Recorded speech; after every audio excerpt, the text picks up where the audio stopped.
In the series of wars that started with the Battle of Calderon in 1514, the Ottoman Empire was victorious over the Safavid Empire throughout the 16th century. First in eastern Anatolia and northern Iraq, then in Arabic Iraq, today's Iraq, and from time to time in Persian Iraq, today's Iran, and even reached the Caspian Sea by taking Lorestan and Caucasus countries with the Ottoman-Iranian War of 1578–90. However, as a result of the reforms carried out by the Safavid Empire since the beginning of the 17th century, the firepower of the Iranian army increased. On the other hand, the Ottoman Empire's superiority began to deteriorate in favor of the Safavid Empire as a result of the wars with Austria and the Jalali rebellions. The Safavids, who emerged victorious from the Ottoman-Iranian War of 1603–1680, took back the lands of Persian Iraq, Lorestan and the Caucasus, and set their sights on the lands of Arabic Iraq.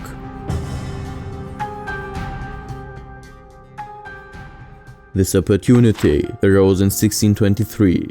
Shah Abbas besieged and captured Baghdad with his army of 30,000 men. Then Shah Abbas challenged the Ottomans by advancing to Mardin.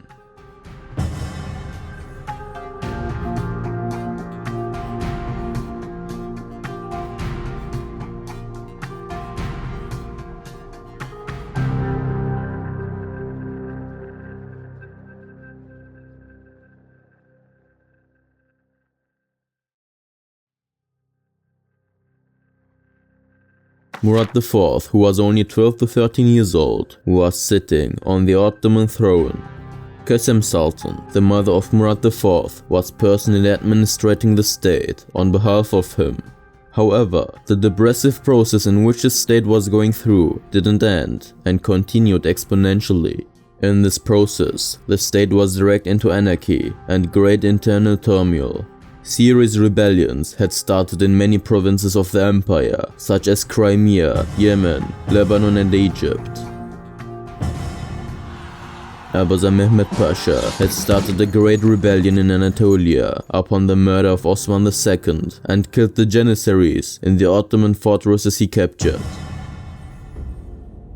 There was almost no security of life and property in the Ottoman Empire. The treasury was almost exhausted, bribery and corruption were rampant, and there was complete chaos. After Suleiman the Magnificent conquered Baghdad with the Persian expedition in 1534, the young Sultan Murad was saddened by the loss of Baghdad from the Ottoman Empire in 1624 and the state of the empire. But despite his age, he knew that Baghdad had to be taken back. Although Hafiz Ahmed Pasha and Husrev Pasha attempt to take Baghdad back respectively, they were not successful.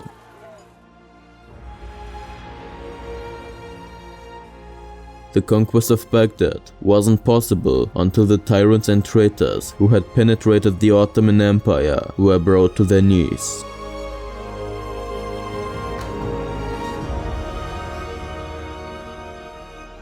At the time when the robbery and immorality of the rebels had reached an extreme stage, Sultan Murad IV was about to turn 20 years old. The young Sultan, who was naturally robust, intelligent and brave, decided that it was time to get rid of being under tutelage and reveal his real talent.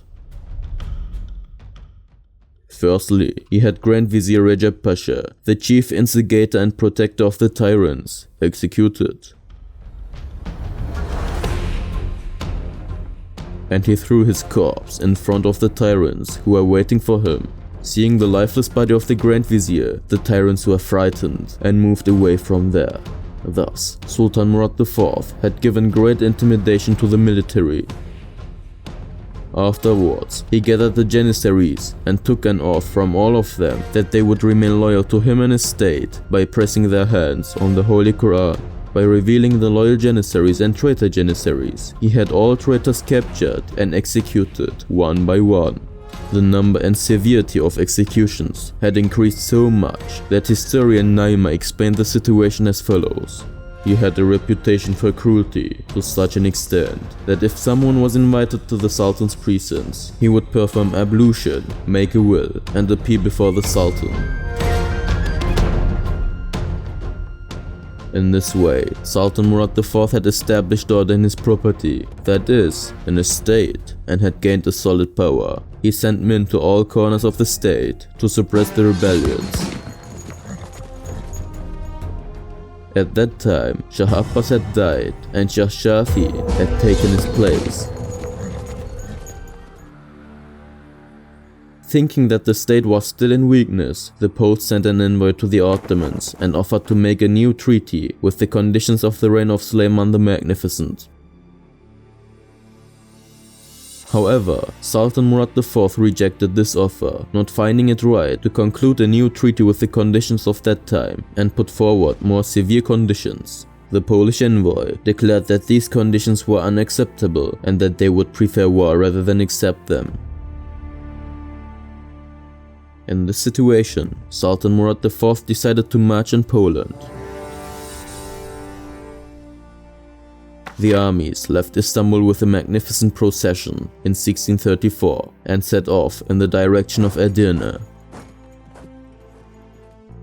When the armies arrived in Edirne, the news came that the war had started between Poland and Russia and the Poles wanted to make peace with the Ottomans. Thereupon, a peace treaty was made with Poland and the armies returned to Istanbul.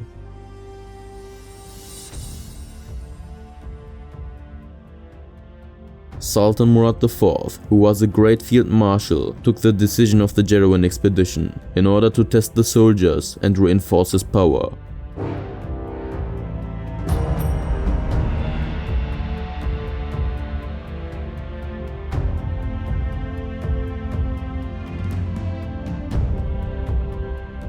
During the Jerewan expedition, Sultan Murad IV visited all the strategic cities of Anatolia, made various reforms, and frequently changed his clothes to find and execute traitors and tyrants in line with the complaints of the people.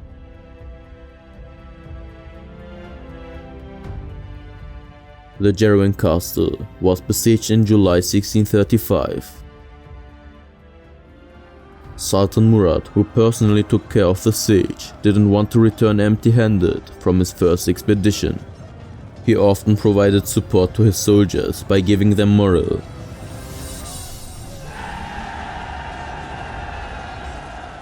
Finally, the Jerewan castle, which was under intense siege, surrendered on the 6th of August. He was now a commander who had returned successfully from his first expedition.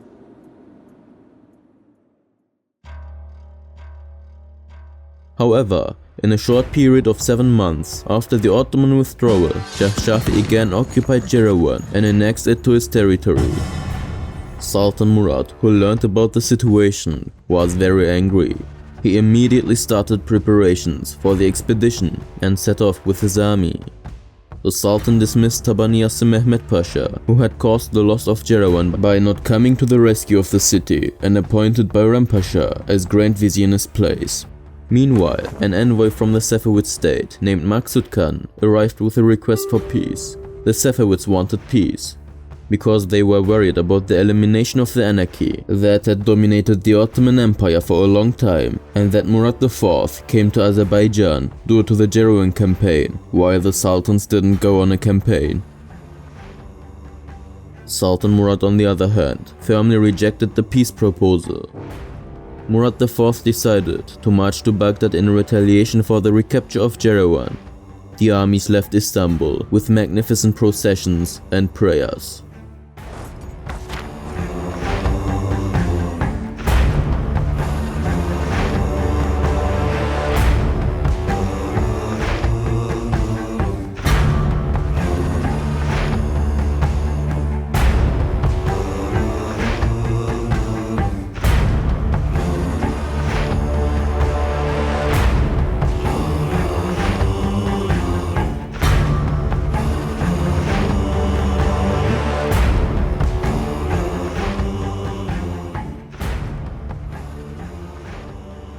Finally, the siege of Baghdad had begun.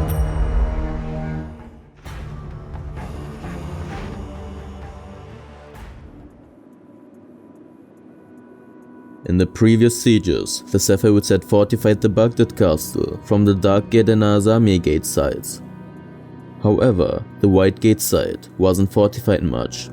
On the White Gate side were the Grand Vizier, the Janissary Aga, and Ali Pasha, the Beylerbey of Rumelia. On the Dark Gate side were Mustafa Pasha, the governor of Sivas Ibrahim Pasha, and the Sanjak base of Constantinople. In front of them were Anatolian Beylerbey Hussein Pasha, Egyptian soldiers, and 40 Janissary officers. The guard forces were behind this army. Sultan Murad's camp was set up on a hill overlooking the tomb of Abu Hanifa. The number of Safavid soldiers defending the fortress was 40,000.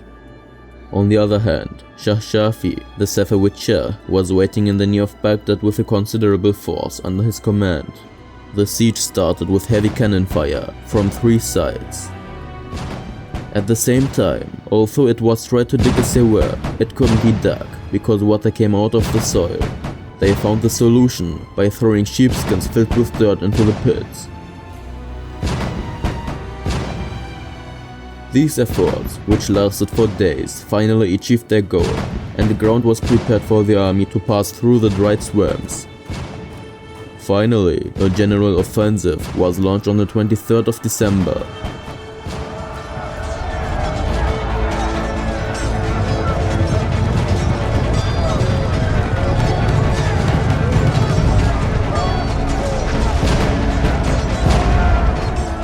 Not only the officers, but even the pashas were fighting bare sword to bare sword.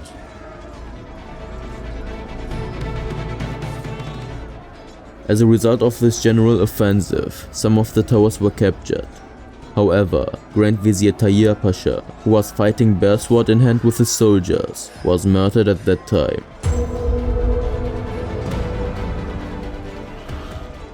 The Sultan was saddened by the situation and said, "O Tayyar, you are worth 100 castles like the Baghdad castle." Sultan Murad IV dismounted from his horse and led his army so that the armies attacked the castle with all their might.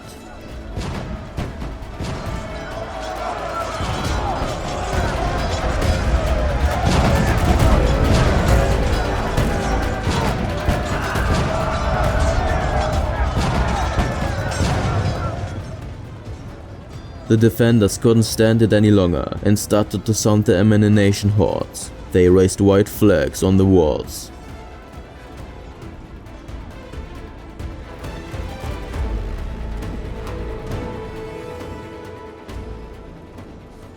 Thereupon, the terms of the agreement were discussed. Murad IV declared that those in the castle could go to Iran or stay here if they wished, and that no one's life and property would be harmed. Thereupon, while those who wanted to return to Iran left through the Dark Gate, the Ottoman army started to enter through the White Gate.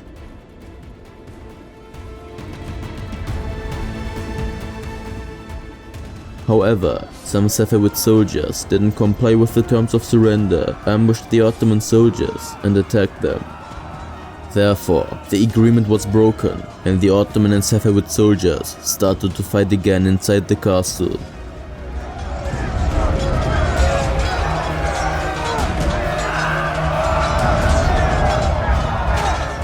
According to historian Naima, 10,000 of the defenders of the castle were killed during the siege, and 20,000 after the agreement was broken.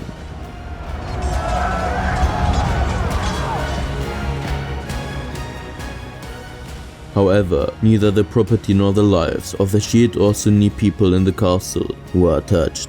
After the capture of Baghdad in this way, Sultan Murad IV transferred his headquarters to Azamiya and had the tombs of Abu Hanifa and Abdul Qadir Gilani repaired.